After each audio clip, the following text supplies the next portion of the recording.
Hey everyone, today I've got some intriguing news about a popular weight loss drug you might have heard of, Ozempic. It's not just for shedding those extra pounds anymore.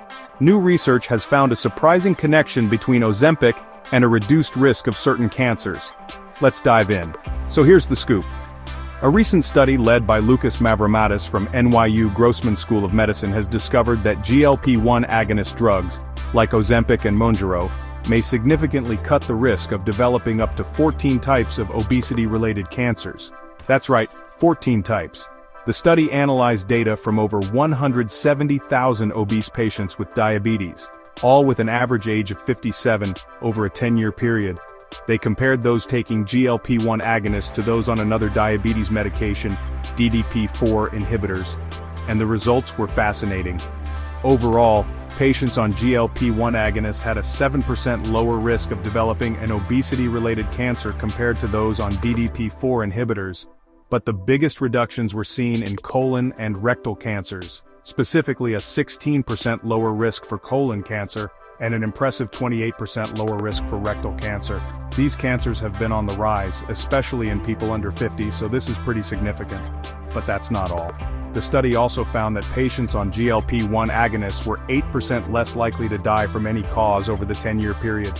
And for women, the benefits were even more pronounced.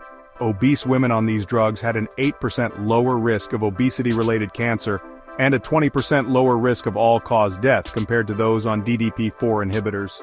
Lucas Mavromatis, the lead researcher, said, "Our results suggest they may modestly cut the chance of developing certain cancers, especially cancers of the colon and rectum, and reduce rates of death due to all causes."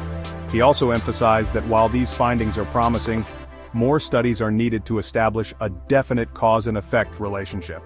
Dr. Robin Zahn, the president of ASCO, added her voice, saying the trial raises an intriguing hypothesis, but does not establish causation.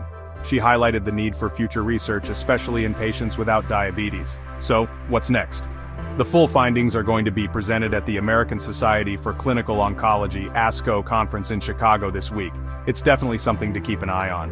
To wrap it up, Ozempic and similar GLP-1 agonist drugs are showing promise not just in weight loss but also in potentially reducing the risk of various cancers.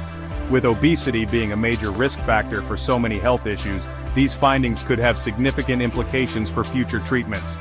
Thanks for watching. Don't forget to like, subscribe, and hit the notification bell for more updates. Let's stay informed and healthy together. Catch you next time.